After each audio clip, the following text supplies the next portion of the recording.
தானம், தர்மம். தானம்னா என்ன? தர்மம்னா என்ன? இதை பற்றி தான் பார்க்க போகிறோம்.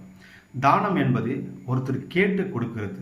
தர்மம் என்பது ஒருத்தர் கேட்காமலே கொடுக்கறது. உதாரணத்துக்கு இப்போ ஒருத்தர் பசியில் வந்து கேட்டானா அவங்களுக்கு நீங்கள் உணவு கொடுக்குறீங்கன்னா அதற்கு பேர் தானம்.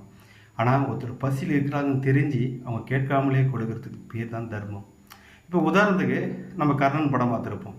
கர்ணன் படத்தில் கர்ணன் கடைசி கட்டத்தில் அவன் வந்து மரண படுக்கையில் இருக்கும்பொழுது அவன் உயிர் போகாது. ஏன்னா அவன் செஞ்ச தர்மம் அவனை காத்துட்ருக்கோம்.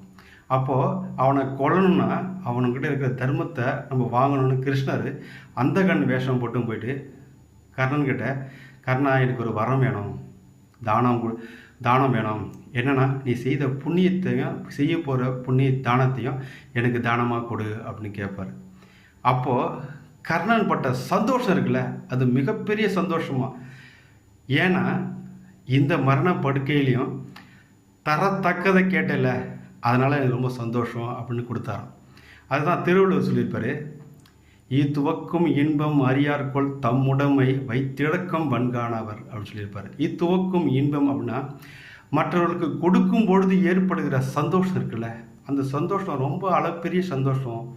ஆனால் அதை வாங்கும் பொழுது அவங்க முகத்தை பார்க்கும் பொழுது ஏற்படுகிற சந்தோஷம் அது மிக மிக அளப்பரியான சந்தோஷம்.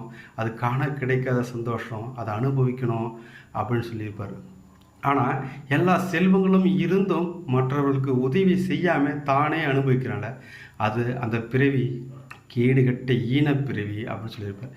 இப்போது கர்ணன் வந்து தன்னுடைய அம்பை பிடுங்கி அந்த குருதி எடுத்து அந்தகனாகிய கிருஷ்ணர்கிட்ட மொத்த தானத்தையும் கொடுத்தோடனே அந்த புண்ணியமெல்லாம் வந்து கிருஷ்ணர்கிட்ட சேர்ந்துச்சு. அந்த அடுத்த வினாடியே கிருஷ்ணர் என்ன பண்ணாராம், தன்னுடைய விஷ்ணு அவதாரத்தை எடுத்து வானத்துக்கும் பூமிக்கு நின்றாராம்.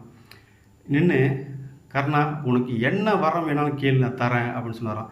ஆக்சுவலி அவர் வந்தது கர்ணனுடைய உயிர் எடுக்கிறதுக்காக தான் வந்தார். ஆனால் அவர் எதுக்காக என்ன வரம் வேணும்னு கேள்வி சொன்னார் தெரியுமா? கர்ணனுடைய அந்த ரத்தம் கொடுத்து கொடுத்து சிவந்த அவனுடைய கை மட்டும் இல்லை, அந்த ரத்தமும் கிருஷ்ணர் கையில் பட்ட உடனே கிருஷ்ணருக்கும் தர்மம் செய்யணுன்ற எண்ணம் வந்துடுச்சான். ஆனால் கர்ணன் சொன்னான்னா, எனக்கு வந்து இந்த ஜென்மம் கர்ணன் நினச்சிருந்தா எனக்கு சாகா வரம் கொடுன்னு கேட்டுருக்கலாம். ஆனால் கர்ணன் கேட்டது என்ன தெரியுமா?